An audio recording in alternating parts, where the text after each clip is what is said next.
À l'instar de cette créature étrange qui pourrait sortir tout droit d'un film de science-fiction, la nature sauvage peut nous évoquer un sentiment de frayeur et d'inconnu. Vous pouvez rentrer dans le ventre de cette bête et à l'intérieur vous entendez des tas de sons, des tas de bruits de la nature, des tas de bruits d'animaux.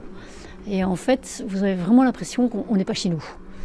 Et pourtant, vous apprenez assez rapidement qu'en fait, ce sont des sons d'animaux qui vivent chez nous dans nos forêts. Donc le sauvage n'est jamais très loin. C'est d'ailleurs là tout l'objectif de l'exposition, questionner notre rapport au sauvage. Toute l'expo vous amène à titiller cette frontière qui est très floue et vous vous rendez compte qu'en fait, nous sommes des animaux comme eux.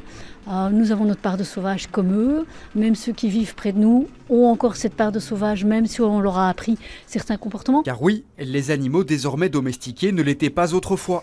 Le chat, par exemple, fut un temps utilisé pour protéger les récoltes de céréales. Ce grande quantité de grains attirait des souris et les chats étaient attirés par les souris.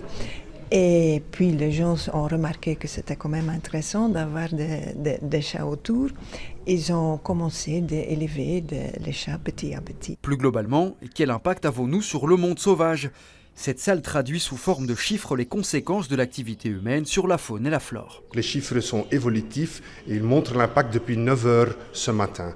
Il y a 5 exemples qu'on a utilisés. Donc, il s'agit de la déforestation, de la pollution plastique, des coraux blanchissantes, des dégâts causés par des espèces invasives et de la surpêche. On veut vraiment sonner l'alarme, c'est alerte rouge pour la biodiversité. Les 750 mètres carrés d'exposition pourvus d'installations multimédia sont accessibles dès 11 ans. Le parcours s'ouvre au public ce vendredi jusqu'à la fin août 2025.